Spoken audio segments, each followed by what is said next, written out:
Okay, everybody, welcome back. I know it's been a little weird, even weirder than things already were this week. I apologize for all the delays and everything, and thank you for all the sympathy you've been putting out there. I've gotten lots of nice emails from people, and I appreciate the sympathy and all of your patience.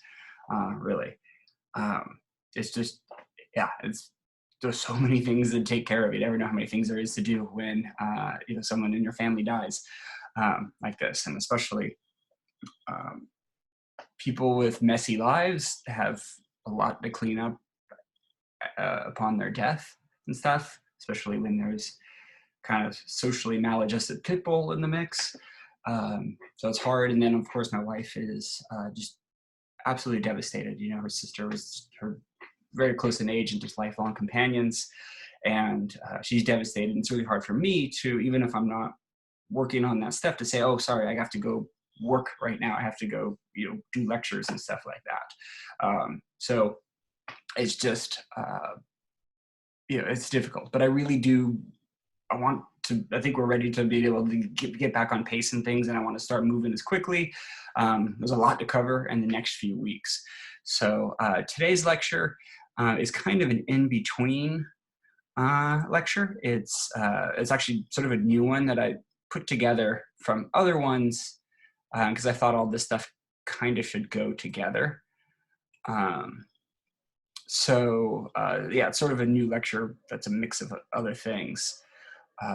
And then on Tuesday, I'll give you one that's going to be going just right into the meat. We're just moving fast and big stuff going to the Civil War. Today, we're looking at the state of slavery in the 19th century, and I talked about some of that with the president, what happened during Jefferson's presidency. And this will be sort of a gap of, the rest of the 18 teens, 20s, 30s of things that were going on at that time. We'll also cover the Indian Removal Act, which has to do with the Trail of Tears and things like that. It's been a long time since we've checked in with Native Americans. Unfortunately, in this class, they end up getting kind of the short end of the stick. I don't like it that way. I have to, but I have to choose which things to talk about. She's put more emphasis on, slavery and things like that than I do on Native American relations. But that's something we definitely do have to talk about in this. I posted the essay question for you guys. It's during the last day of class, really the day of the final when I post that. So you have it up there. I have to change this slightly here. I say the 1840s, 50s, and 60s, and really I'm just looking for events, 3 events leading up to the Civil War. What were things that happened that led up to the Civil War? On Canvas, when I posted this, I gave you a list of events we have not talked about yet, so you can read ahead. The Eric Foner book, your textbook, will give you good amount of information on each of those, and kind of like how, I want you to pay attention to how each of these events drove a wedge between North and South, how they got pushed further and further apart. Everything that happened, the Civil War was not inevitable. That's just sort of a misnomer. People thought there'd be ways out of it, but certain things that happened that just pushed both sides towards the war. So be sure you cover those, and you can always email me with suggestions and things like that. Okay. I also forgot to add a learning goal on here when I post this actual lecture in a few minutes. When this is done, I'm going to have some learning goals about the Trail of Tears and things like that. I just didn't add it because, like I said, there's a new lecture.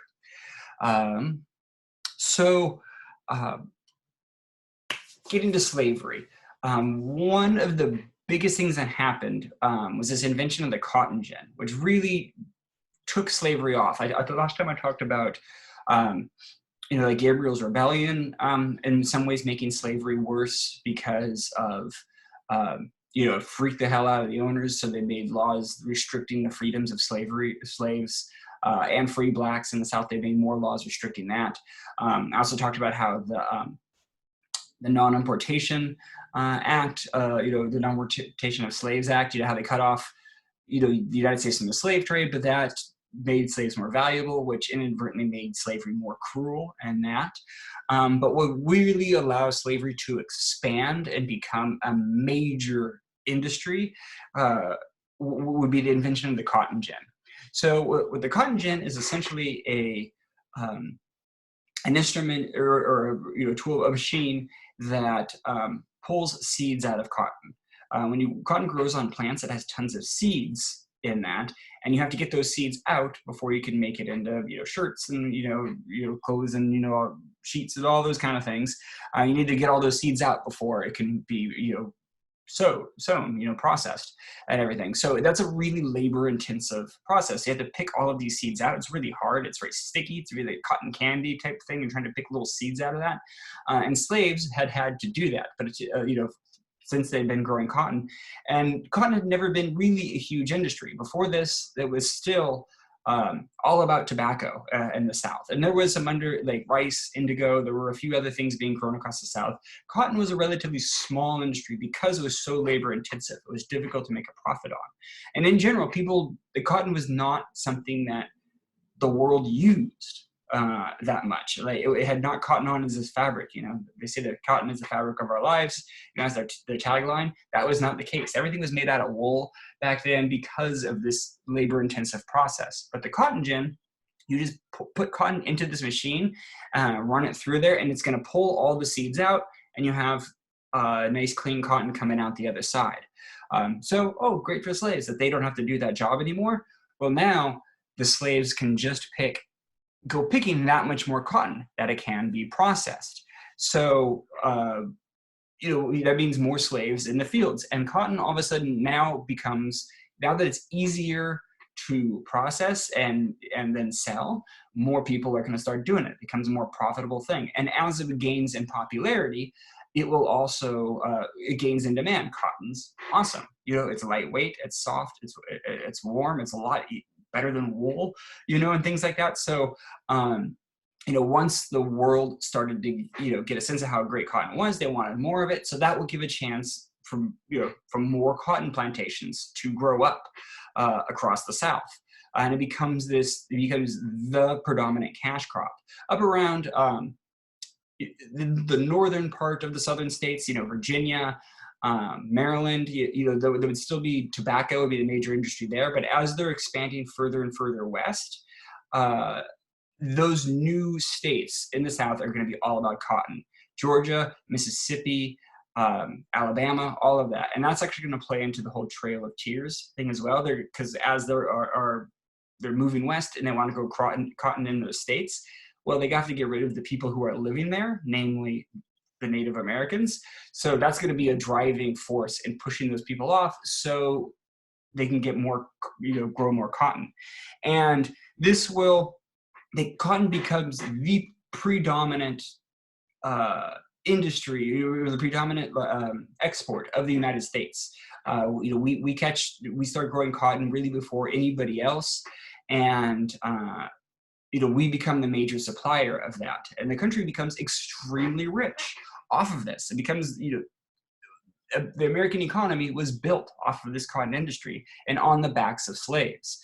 So even though new slaves are not coming into the country, slavery is going to massively expand. The number of slaves will go from 700,000 in 1790 before the cotton gin is invented, and then in 1850 that's going to be up to 3 million because they're going to be pushing west, all in this new area. And even though new slaves are not coming in from places, slaves will be, are now more valuable. There's breeding programs and things like that where there had not been before.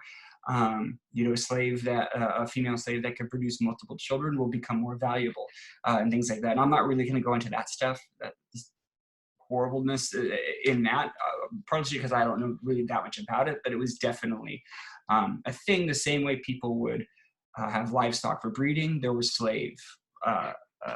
breeding for slaves and things like that. So you have this massive economy growing up around slavery. And I never really understood how big of a deal it was until there was a great podcast that came out last fall called 1619, done by the New York Times. And they had this whole series of, of articles looking back. And 1619, as you hopefully know, is the year that the first slaves were sold in Virginia. First slaves arrived in what would become the United States. And it's just looking at different aspects of slavery on this podcast. And it's really interesting. And there's a whole episode about the economics of slavery. And it's just sort of amazing how sort of sophisticated it is. You think of slavery as being like, masters, plantation owners, forcing people to work the land, whipping people for as punishment, and and all that kind of stuff. And of course that went on, but there was much more sophistication and thought and energy put into this as an industry. If you were a plantation owner, you could buy books. There's a whole cottage industry of books and articles and pamphlets that you could buy that would teach you how to better get more out of your slave workforce. There were books that you could get that would teach you how to punish slaves, that cause maximum pain on them without having to, so they could still go to work the next day. Like, see, you're doing things that won't take, you got to make sure that they can still work in the morning, but you want to be able to inflict pain on them to get them in line. As disgusting as that is, that was an industry of books. There were all kinds of, also, books on, how to talk to your slaves, how to teach you how to delegate responsibilities, what types of people you should hire to do different jobs. Just in very much the same way that we think of in corporate America, this sort of obsession with productivity and try and get more out of your workforce. They were doing that. They invented that, basically. American, corporate, like America, was not, was not so much, born in the industries of the North. It was, but it was also happening in the South, of what we think of capitalism, American capitalism today, and it worked. By 1860, right before the Civil War, the average slave was picking 400% more cotton than a slave would in 1800.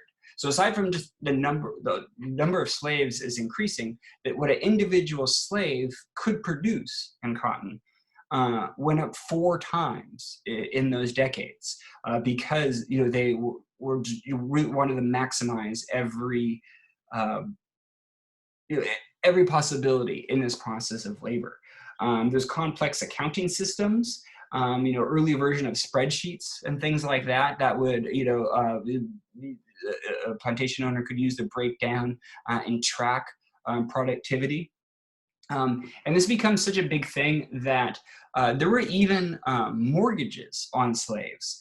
In a lot of cases, slaves were more valuable than the land they were working on or any property or the house. And if you were a plantation owner who wanted to take out a mortgage on something, you need to borrow money from the bank, they would put their slaves up as collateral. So, if I don't pay up, then you could take my slaves. And I don't totally exactly understand how you could do that with human beings. I mean, not even just in the moral sense, that's just in the same thing to do morally, but in the way of just how do you repossess people in this way? What if someone dies off? Do you have to bring in another slave? It's complex answers that I don't necessarily have for that. So there, you have these slave debts, all these banks owning mortgages on slaves, and those were even bundled and sold on global markets. The same way, if any of you remember the financial crisis happening in 2008 and 2009, one of the big reasons that caused that was people had mortgages or home loans that they weren't able to pay. And banks grouped a bunch of those together and those loans and sold them. This whole thing of subprime mortgages, that was a big thing at the time. They're passing around all of these bad debts. People are buying these bad debts, and then when they never got paid off, that collapsed the economy to a pretty significant degree in 2008. The same thing was happening with slaves. They would bundle this debt. And even in London, even after slavery became illegal in the British Empire, in London, they would still be trading on these slave debts and things like that. And the combined value of all of the slaves in the United States, at one point in the 1850s, the combined value of all the slaves was more than all of the factories and railroads in the entire United States combined. You think about that. We think about the industry being such a powerful thing in the United States. This is in the Industrial Revolution. Part of the reason the North wins the Civil War is because they are more industrial. But if you just look at plain dollar value, slaves were worth more than all the factories in railroads in the entire country combined, which is just kind of staggering, and to such a degree that they were too big to fail. Just like in 2008, 2009, the United States government bailed out these banks that had made these bad loans, and mortgage companies and things like that. When in the 1830s, when the United States hit what we would now call a depression, this financial crisis, it was called the Panic of 1837. They deemed the slave industry and slave owners too big to fail, and gave them loans so they could, they wouldn't lose their farms and their slaves, and they wouldn't lose their productivity. If they didn't do that, the cotton industry would have collapsed, and that would have collapsed the American economy. So the economics were every bit as complicated and intricate back then. They were just dealing it with human beings. Which again, it is just sort of blows my mind to consider this sort of thing. But this is, like I said, this is American capitalism. This is where it's invented. It did not exist in the form that we have. We think of it now, and it is just like in a lot of ways today, born out of being cruel to people. It's an unavoidable part of this system. It's a very unforgiving system. And it was definitely this idea, people with wealth, they consider that to be a virtue in itself, the sense of moral superiority. In the 19th century, they definitely inherited this sort of Puritan work ethic of working hard. And if you have wealth, then that shows you just worked harder than everybody else. People that are the bottom social and economic hierarchy, well, they were there because of it's their own fault, or they have some inborn characteristics that causes them to be poor, or it's just God's decree. So the people that are wealthy are seen to be are allowed to do whatever they want, and the fact that they are wealthy is proof of that. And that was very much the 19th century American view of wealth and capitalism. So it's not hard to see where we get to ideas like that today. There would be a number of rebellions in this era. I'm not going to go into detail. I talked about Gabriel's rebellion last time. There were some other big ones. There's one revolt in 1822, simply known as the Rising, in Charleston, South Carolina. And that was a former slave who had gotten his freedom but was unable to get his wife and children out of slavery. So he gathered together, spread the word amongst thousands of slaves in the state to rebel against their masters. They plan on killing their masters, but like I said, there's always somebody who betrays these things. There's always somebody who wants to get in good with their masters, so the secret always slips. So that was put down before it actually began. But if it had happened, that would have been could have think of thousands of slaves rising up at the same time, but it was shut down. More famous and more successful, if that's the words for it, was Nat Turner's rebellion in 1831 in Virginia. And we don't have good records of really what happened at this time. There's a lot we don't know about this rebellion, largely because the people in that area, slave owners and white people in Virginia, both wanted to play down the rebellion because they didn't want people outside of the South to know that their slaves wanted to rebel so badly. That implies that there's something cruel going on. And they also want to exaggerate it so their fellow Southerners will, that will further, to scare their other slave owners into, keeping other rebellions from happening. So we have this really mix of sort of exaggerations and underplaying of what actually happened during Nat Turner's rebellion. But Nat Turner was a very charismatic slave who was very religious. He had read the Bible and was his community was known as the prophet.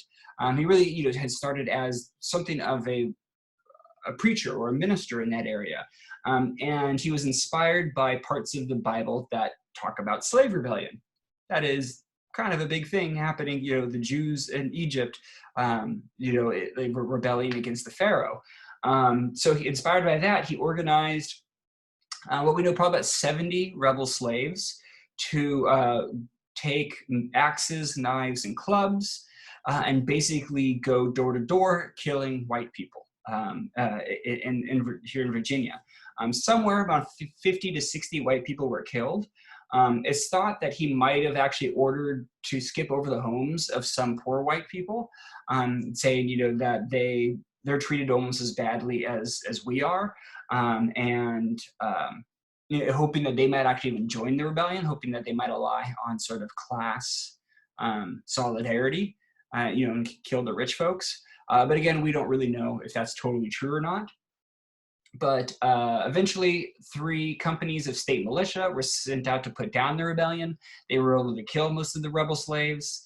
And then they executed about 100 other slaves that were possibly in on the plan. It's really thought to be more of a thing that, they killed all of these extra people that weren't part of it, because if you rebel, we don't just kill you, we kill your whole family and everybody you've ever met. And that is sort of incentive for not rebelling. If you might not care, you might be willing to give up your own life for freedom, but you might not necessarily do that for, give it up your parents' life and your children's life and things like that. Turner was able to evade capture for about 6 weeks, but eventually he was caught, he was hung, and then he was drawn and quartered. He was pulled apart by horses. After this, knowing, that Turner had been inspired by the Bible, and reading the Bible, many counties across the South made it illegal to teach slaves how to read. This is really one of the big lasting influences of this. Be like, we can't teach slaves how to read. If they read, they get knowledge, and that inspires them to possibly rebel one day. So once counties in Virginia outlawed reading, many other places did the same thing as well. And there was a thing. This is not necessarily because of the rebellion, but this was already a thing. Other people had figured this out in the past, that the Bible actually can encourage slaves to rebel against their masters. So there was what was called slave Bibles. This is especially popular in the Caribbean outside of the United States, but it was basically just those parts about slaves rebellions were just cut out of Bibles, and those were given to slaves in enslaved communities, and they would just never know that was even in there. The story of Moses would be very different, in that sense. But of course, it does include, passages like, slaves, obey your earthly masters with respect and fear and sincerity of your heart, just as you would show Jesus Christ, or just as you would show Christ. So they like those parts. That was a big thing. You've come across that in incidents of the life of a slave girl that you've read, of them using, of white people using that idea of like you bow down to your master and that pleases God. So not stuff stayed in there, but most American slave owners just decided it's a lot easier if we just outlaw slaves reading at all, and they don't get any sort of ideas, and we'll just tell them what's in the Bible. One thing that's connected, this is kind of a weird sort of fits into slavery and it doesn't, well, I'll just tell you about it. One of the big things in this area that's also happened shortly after Nat Turner's rebellion, that's going to be kind of on the road to civil war, is this nullification crisis of 1832. So this involves Andrew Jackson. I'm going to talk more about Andrew Jackson in a moment and his relationship to Native Americans. But this is sort of complicated, but not really. Stay with me for the boring part here, because it is important. So in 1828, U.S. Congress passed tariffs that rose the price of wool and iron. And tariffs are, what's big about tariffs today is basically what you charge for stuff coming into the country or stuff going out of the country. And, if you can lower or raise the price on certain things, that can help certain industries in certain ways. And wool and iron were used in production and industries in the North. The factories that were made in the North, that was helpful to them. Southern states had long ago given up trying to compete with northern industry. They didn't bother with factories anymore. Plantations were their factories. And I already talked about the big business. They were every bit as sophisticated in the way they did business. They were just doing it on a plantation rather than in a brick building. So the southern states were upset about this. They felt like they were being hurt by these changes in tariffs. The economy on a whole was doing better, but they felt the northern states were benefiting while they were being hurt by it. In 1828, they grumbled about this being a thing, and they started a debate about state power versus federal power. I shouldn't say it started it. It just amplified this debate that had never gotten settled. Many states had, since the Constitution was signed, going way back to the 1780s, many people believe that, if states didn't like a federal law, they could just nullify it. They just say, we don't have to follow that law. That was a, there's nothing in the Constitution that quite says that. It's up for interpretation. And once these tariffs were passed, especially southern states, especially South Carolina, was saying that if you keep having tariffs more like this, we will just nullify it. We will just not follow that law anymore. South Carolina had long been the leader in sort of states' rights kind of thing. They had the largest proportion of slaves to white people. There were more slaves there than anywhere else, per capita. They were, their economy was most dependent on slavery, and the farthest removed from northern industry. They were also the least democratic state. The property rights, the standard for being able to vote, that very high property rights. You had to own a very high amount of property before you were allowed to vote in South Carolina. So the rich people of South Carolina ran everything, and the Northerners often were angry about this and sort of saying that they're not really democracy down there, that it's just aristocrats. They're basically like this is old feudalism of Europe just in the United States. And when the Northerners always complained about that kind of stuff, and South Carolina was the epitome of that. This small handful of wealthy planters just running everything. But after the 1828 crisis, wait, where do I go? There had just been this was all this talk. This is just kind of like shit talking going back and forth. And it was a point of tension between Andrew Jackson and his vice president, John C. Calhoun, who is from South Carolina. Both of these guys are Southerners. They ran together and agree on a lot of things, but especially once Jackson was president, he very much saw his job was to enforce federal law. And there was even an instance like, so what happened with John C. Calhoun, as vice president, was complaining. He's saying the states, they voted to get into to opt into the Constitution. When they ratified the Constitution, they voted in their state. We are opting into that, and the federal government was nothing without them giving the authority to the federal government. They gave up. They make the federal government by opting into the Constitution. So they have the right to take away that authority whenever they like, if that makes sense. Like we agreed to be part of the Constitution, We're given federal government authority. So anytime we don't like something, we have the right to not be part of it. Northerners and Andrew Jackson made another case, especially a Massachusetts senator named Daniel Webster argued, no, South Carolina, you got it all wrong. They're saying by voting to ratify the Constitution, it's the people in your state voted to ratify the Constitution. It's not the state of South Carolina that gives up its authority. It is the people of South Carolina that gives the authority to the federal government, and therefore, the federal government has the power and sovereignty over all of the American people. And I hope this makes sense. This is sort of complicated. This would be a nice time to ask you guys if it's making sense. It might seem boring, but this will be important going forward. This is what will cause the Civil War, essentially. Will be this sort of debate over what states feel their obligation is to following federal law, essentially.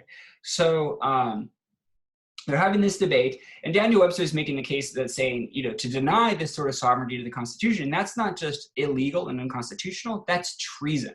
If you are trying to pull out of anything in the federal government, that is a treasonous act. That is an act against the federal government and all of the people that live in the United States. And he ended his speech saying, liberty and union, now and forever, one and inseparable. Saying, liberty, that's very important, but the union, the union of states, these people being united together, those two things are just as important.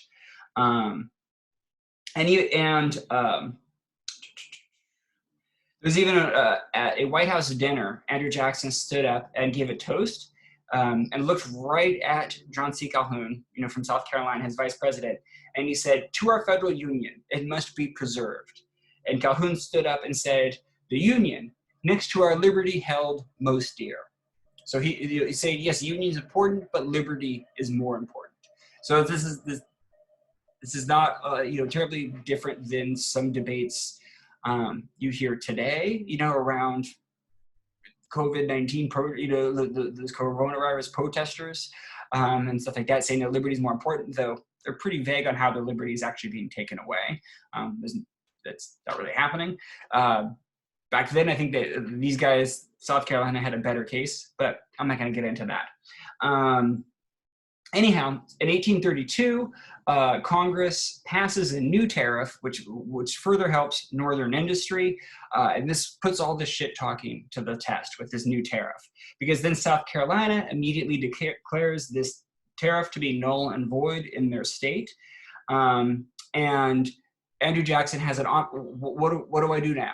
South Carolina is a state in rebellion. They are not going to follow federal law. And it might seem like it's not that big of a deal to just say, so what? They're not going to collect these tariffs and they're not going to pay these tariffs in that state. Big deal. But it's what it represents. Jackson says, this is disunion. And this is a word I haven't used yet, but was really big at this time throughout the first part of the 1800s. Disunion was sort of the nuclear bomb of American politics. And it was used as a threat often, being like they will use disunion, because it's the idea of I think the country is breaking up, which would plunge the whole country into anarchy, and democracy itself would completely fall apart.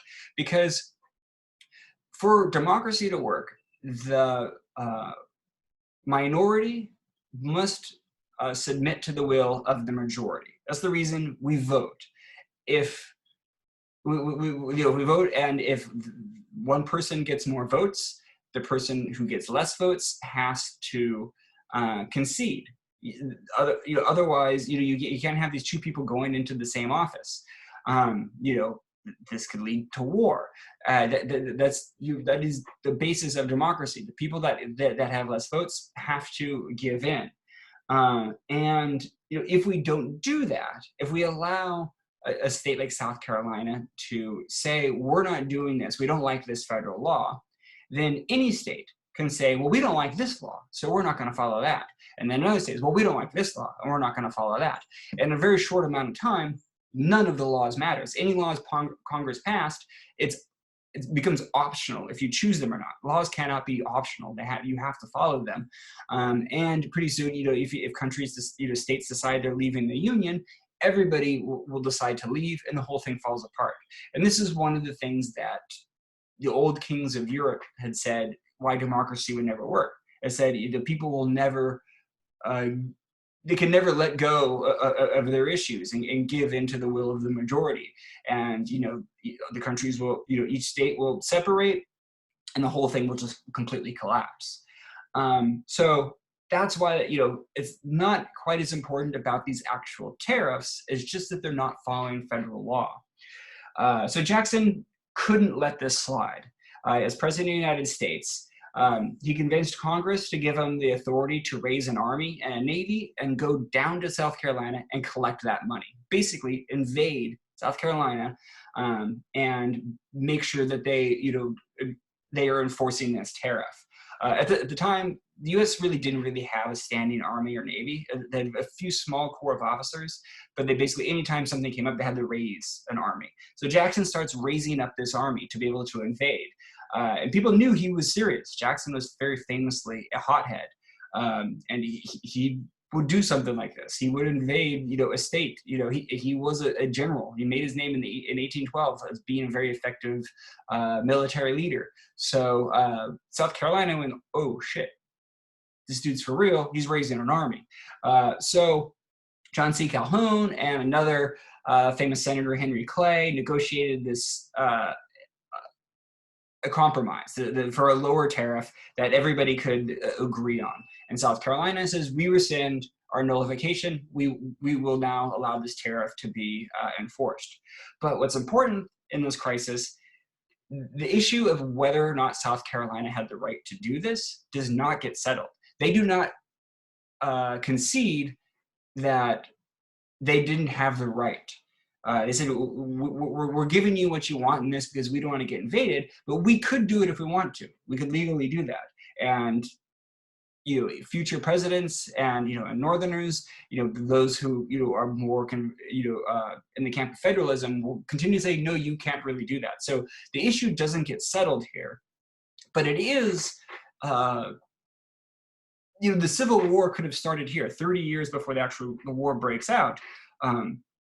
This could have been a small version of the Civil War. And who knows, if Jackson had done this and they had beaten South Carolina and that might have settled the issue there, we might not have had the Civil War later on. It's impossible to know that kind of an alternative history. That's why this is an important moment, because we almost go to war with ourselves and don't, but the issue does not get settled. And the reason I place such high emphasis on this is because it doesn't get settled, and these arguments are going to be a running concern, become more and more important as we get to the moment where Americans actually start killing each other. Okay, I hope that made sense. So Jackson is also, the thing he's most famous for is being is how he treated Native Americans, which is very badly. And he would, he'd be proud to be described as an Indian killer. And before I get to what happened during Jackson's administration, I kind of have to catch us up with what had been, we have not talked about Native Americans since the very beginning of this class. But they had fallen, there's kind of a reason for that. Really, we can look at, by just looking at this pattern of things that happened, explains a lot. And it's what you've already seen when we watch that movie about the Pilgrims and the Puritans and how they dealt with the Wampanoag up in Massachusetts. So the same sort of thing was happening in Virginia and was happening continuously throughout the British colonial age and into the American era, as Americans, kind of expanded, west. The same sort of kind of pattern would rise up. So though as more Americans became stronger, it would change a little slightly. But I'll get to that. So essentially, each new place that British colonists or Americans would be, they would be struggling to survive. It's on the frontier. This is sort of a new environment for them. The natives see this and they're weary of them. They're being like, we don't know about these guys. Untrustworthy, especially a lot of natives had never heard of, let's see. Okay. A lot of natives would, hold on, I'm going to pause this. Well, actually, I can't pause it. All right. I just have to text my wife back really quick. Something here. Can't pause it when I'm sharing the screen.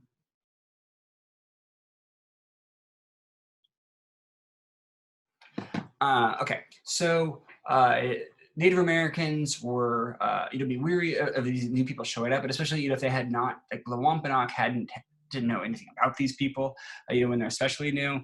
But the colonists, since they're struggling, many of them are dying in large numbers. They're like, these people are weak.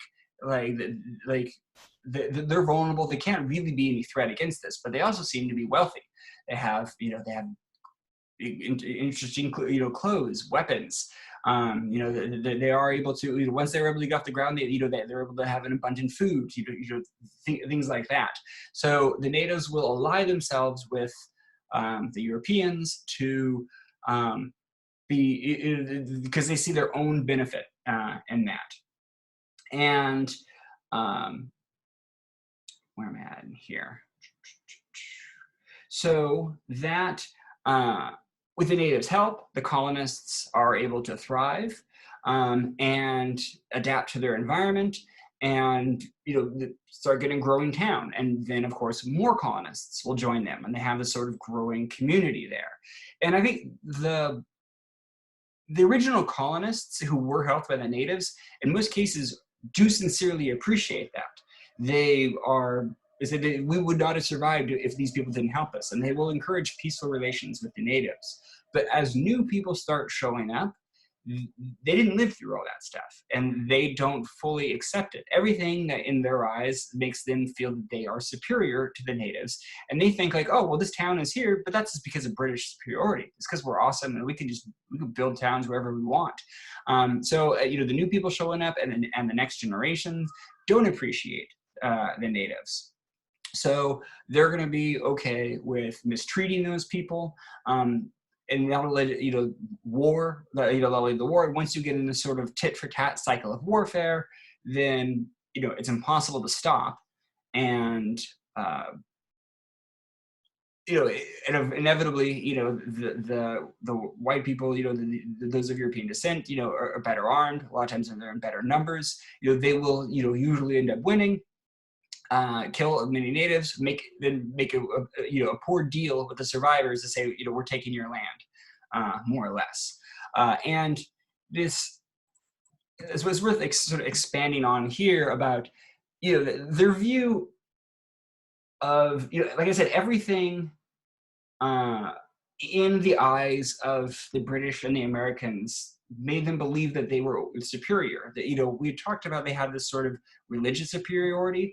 God blesses those who are Christians. He scorns those who are not Christians. So they feel that it much entitles them. But there's also stuff that seems like common sense from their worldview.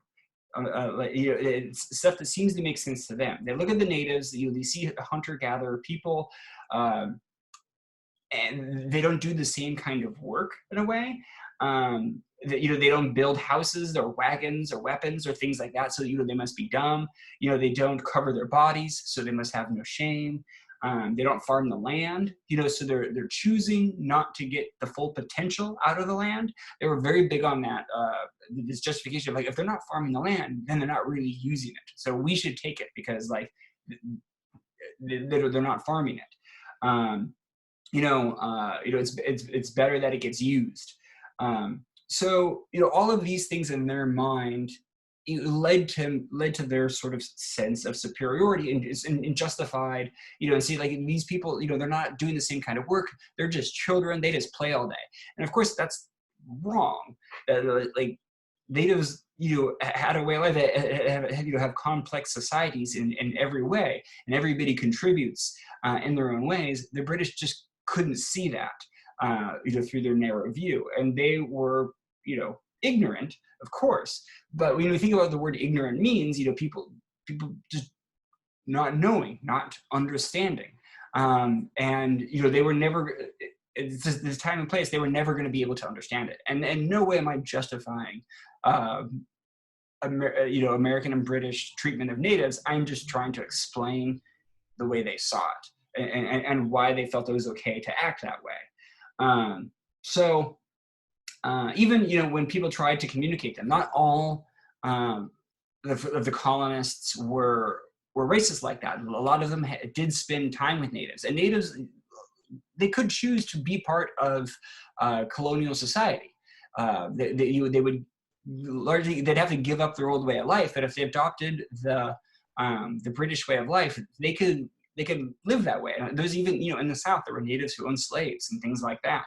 So, and as colonists got to know them and say, oh, these people they're not actually all that different than us. But, you would explain that to people, but I mean, geez, today how hard it is to explain people a lot less. It's hard to get people to give up a lot less, firm ideas and something like that.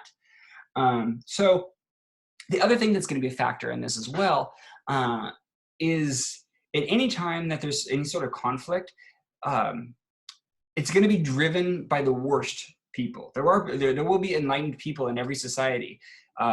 Most people are going to be just indifferent to the natives. Most people aren't really going to care one way or another. They're going to have a vaguely racist view, but they don't really care. But the people that are the worst, the most racist, the most greedy, the most opportunist, the most violent, they are drawn to this type of conflict. And this is true, throughout history. The people that usually start wars are the worst people who are looking to benefit themselves in some way. So there's lots of instances, opportunists, people like Nathaniel Bacon, who used, in Virginia, he used this fear of natives that, the people on the frontier had to give him power, make himself leader in that area, and meet his own goals, which didn't really have anything to do with the natives. That was his own, and it's filling his own desires. He's a demagogue. There's always somebody like that in every society, and they're going to see opportunities. The people who want to be able to get land, or just want to be able to kill people, like psychopaths. They want to be able to justify violent murder and things like that. So, these type of people could, they force tribes to sign contracts at gunpoint, or make a deal in sort of bad faith. Make a deal that, with them, pay some money and then refuse to pay the rest. And, basically push natives to have an extreme reaction. And, feel like they're giving up their land. They signed a contract and the other guy's not doing the deal. So if the natives react, the rest of the colonists or the Americans will only see the violent native reaction, and that starts the cycle of violence. Whereas people had been relatively indifferent to what was happening, they only get in on this after trouble has already started, and that trouble was started by the worst people. And I hope that makes sense. I feel like I'm not fully explaining my ideas, at least not well. It takes me a long time to explain my ideas today for some reason. Well, I guess we know the reason. So this is played out, throughout the British colonies, will continue to perpetuate as the Americans expand west. And one of those people who wanted to, who used violence to his own ends, who was going to exploit, the inborn racism of regular people, would be Andrew Jackson. So the government actually wouldn't even have, the American government didn't have like overarching Indian policy until his administration, until 1830. Some treaties were made, some were broke, some were kept. There were battles with natives, but there was no American army that was battling with them. Mainly, when there were battles with natives, it would be from a particular community. It might be a village, or it's private citizens getting people together to fight, to take a land or defend themselves or something like that. But it's nothing that's happening as the American government doing it. The American government had no Indian policy until Jackson becomes president, and he's going to change all of that. And Jackson was a combination of those people. He liked violence. There's a guy that had been in like 3 duels. He had he carried like 2 bullets around his body for most of his life that he had gotten in duels. He liked getting in duels and gunfights with people. He stoked fears with about non-white people as a means of gaining power. And first and foremost, he saw stealing land from Indians as a way to make money. He'd make his fortune in stealing lands from Indians. I had said that he'd become famous in the War of 1812, this capture of New Orleans. He led this very famous and interesting battle. We had like pirates fighting for him and stuff like that. He basically pressured. They were the people fighting for him were more scared of him than they were the British in lots of ways. So they fought on his side. That's kind of Andrew Jackson in a nutshell. But after the war, he returns to civilian life and makes himself just fabulously wealthy by forcing Indians to sell their land to him for super cheap. Then he turns around and sells that at a profit, selling that land to white people, at this inflated price. He's flipping land. He buys it cheap, sells it at an inflated price. And, throughout the 19-teens after the war, in North Carolina, Tennessee, Mississippi, he would stoke fears in that area. He's going to go in and show up and and get people riled up about fear of natives, where it might not necessarily have been a problem.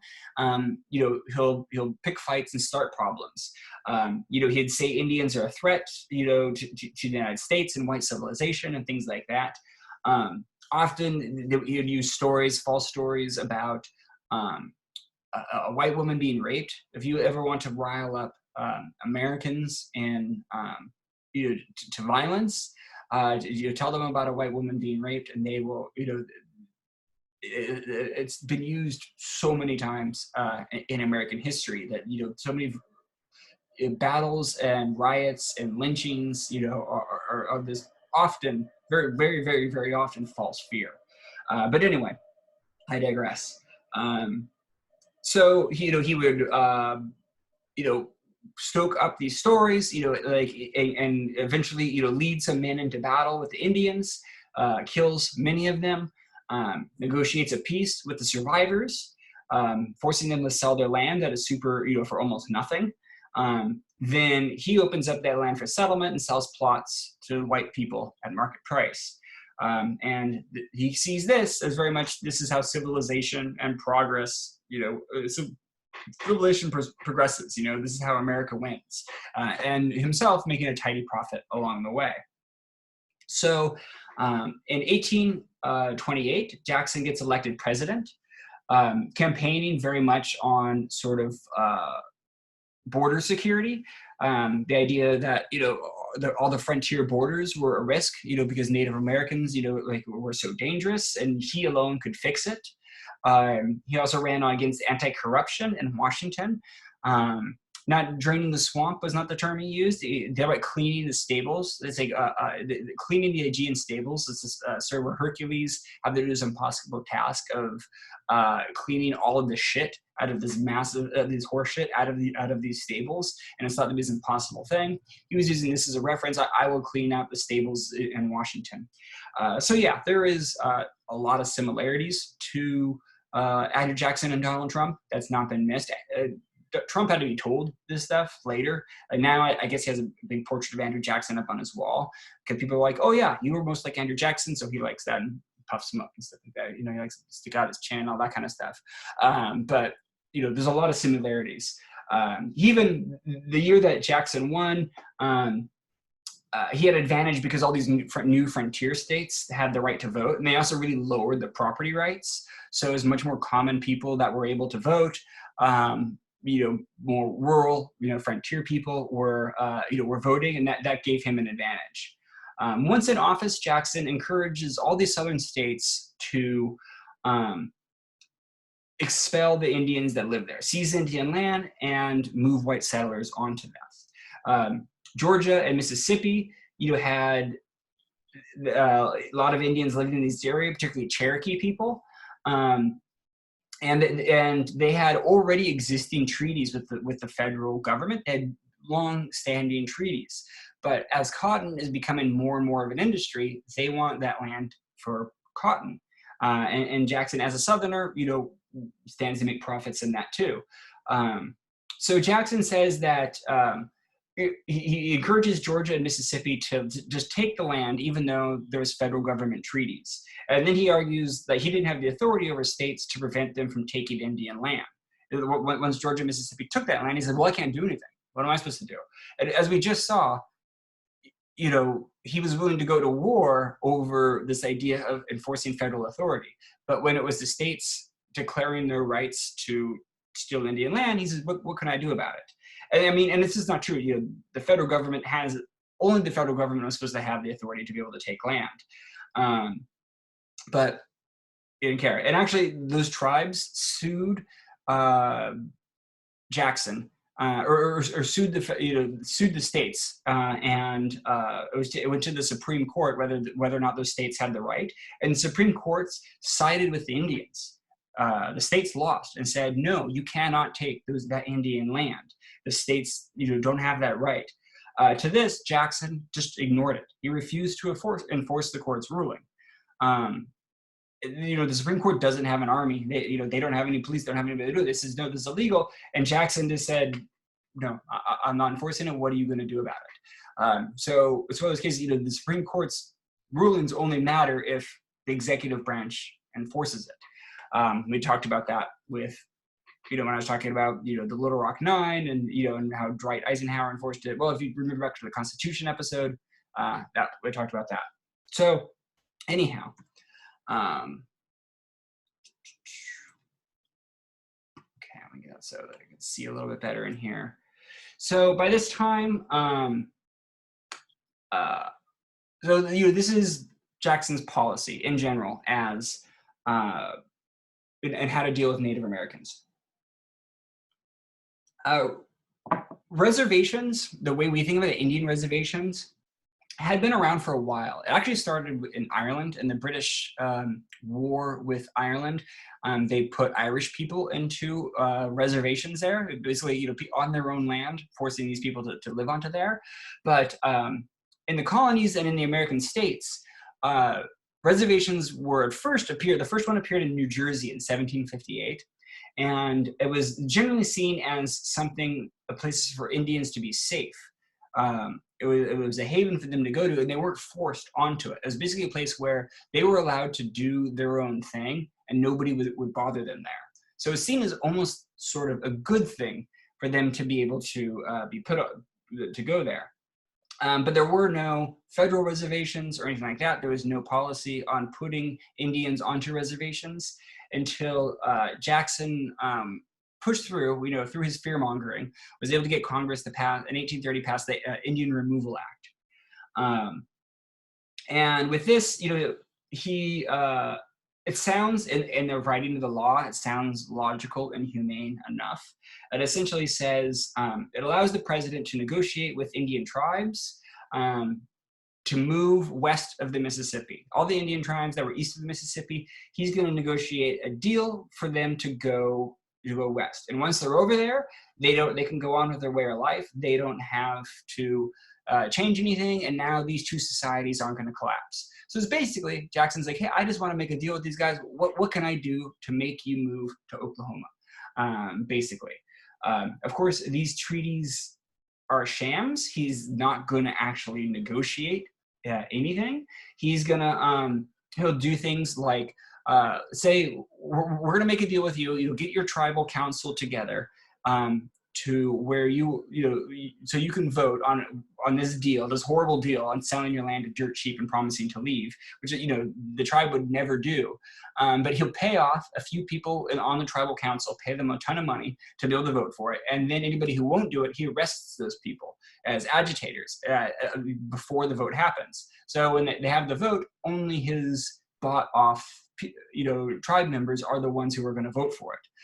So he's rigging these sort of elections. So he's not having to negotiate. He just puts in this deal and makes sure only his stooges are the ones who are going to vote for it. So once that deal is made, then if the rest of the tribe doesn't go along with it, then he says they're breaking this treaty. I negotiated the deal with them. They're not going along with it. So now he can send in the army to push them out. And he did this a number of times in a number of different places with different tribes and things like that. That was his MO.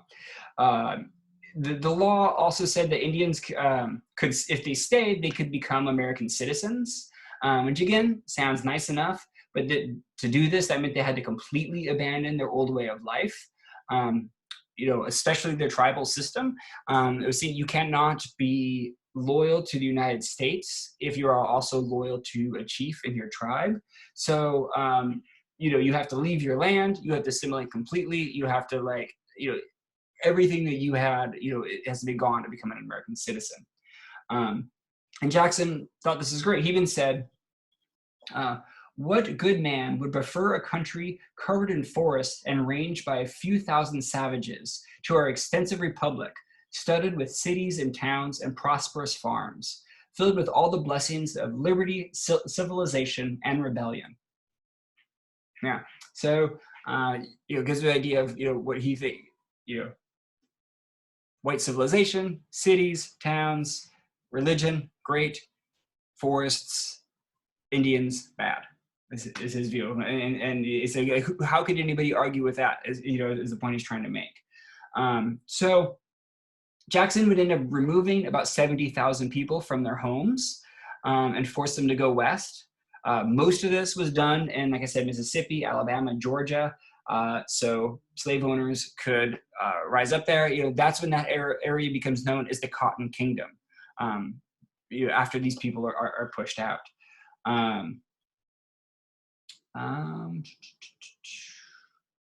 This will also, as a double edge, these new slave states would also give them more power in Congress. This helps, add new slave states as they go along. And sort of one of the great ironies about what becomes known as the Trail of Tears is, this is mainly Cherokee people who had already in great degree assimilated to the European mode of life. They were no longer hunter-gatherers. Most of them in Georgia had already, in Georgia, North Carolina, Tennessee area, had been living with and near Europeans forever, and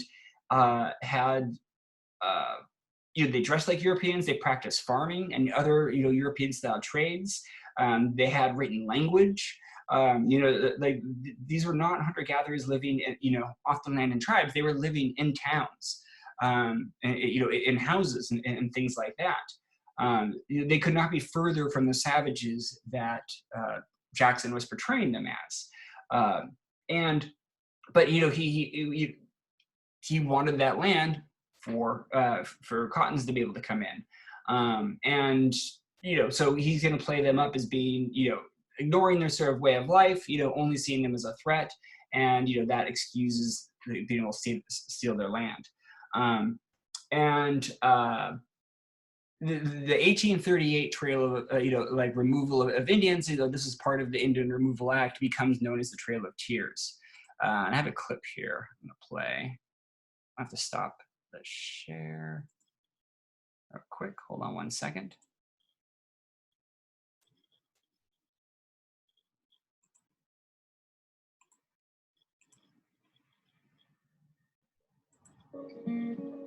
For thousands of years, these mountains were home to the Cherokee, but they were just a small piece of their vast nation, which covered 40,000 square miles here in the Appalachian Mountains.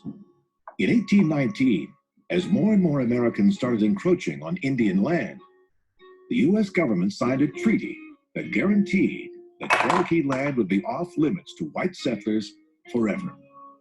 It clearly stated, all white people who have intruded or may hereafter intrude on the lands reserved for the Cherokees shall be removed by the United States. Confident that the U.S. government now recognized its sovereignty over its own lands, the Cherokee Nation proceeded to build itself a new capital in 1825, here in what's known as New Echota, Georgia. It had its own courthouse, council house, and post office, and even space for the first Indian language newspaper office in the nation. In 1829, Andrew Jackson was elected U.S. president. He believed that Native Americans were savages and had no rights to their land, and began proceedings to remove the Cherokee from the southern states to clear the way for white settlement. The next year, he signed the 1830 Indian Removal Act, which set in motion one of the most brutal actions ever taken by the U.S. government. Thousands of Native Americans were pulled from their homes in Georgia and other states across the South. Many were shackled in chains and forced to walk at gunpoint more than 1,000 miles west on a series of routes that all led to Oklahoma. Up to a third of the 15,000 Cherokee who were forced to make the journey died on the way, which is one reason that journey came to be known as the Trail of Tears. Their descendants are known today as the Eastern Band of Cherokee Indians and live here on sovereign Indian land in Cherokee, North Carolina. Today, young Cherokee here at the local high school learn the language of their forebears. A vast stretch of their tribe's former land, right next to town, is now the Great Smoky Mountains National Park, the most visited national park in the nation.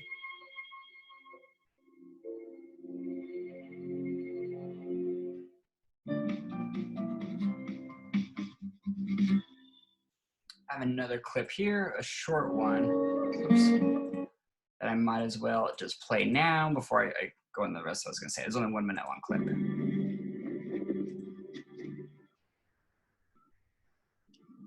No one could have predicted that one of the hardest winters in memory would strike that year.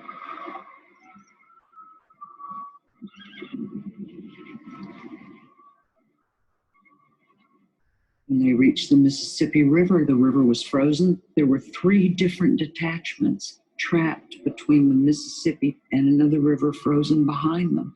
And there they sat for weeks in deep, deep snow and ice. As long as they were moving, maybe it wasn't so bad, but when you actually had to wait for the ice and sit there, and maybe you're sleeping on snow, but you're probably sleeping on melted mud, and you're sick, your baby's sick, your grandmother's sick, and there's nothing you can do about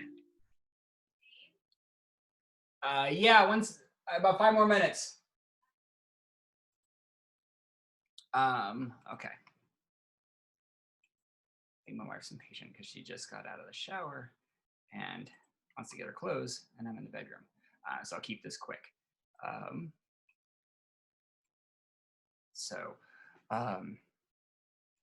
feel bad this being a thing to rush through it all. Okay, so one of the reasons that this was so bad for this, this group having to go, across all this area, about, somewhere around 4,000 people die on this march, and it's the middle of winter. It's one of the coldest winters anybody could remember. They're removed from their houses in the middle of the night, and it was the fall when they were removed from their houses, and with no warning, they were forced to leave with only the clothes on their back. They didn't have winter clothes. Many of them were in pajamas. And they had to, they're pulled from their homes in the middle of the night and just forced to start marching 1,000 miles. And of course, winter comes when this happens. They're not allowed to go to towns. They have to go around towns because of fear of disease. So they can't go to populated areas.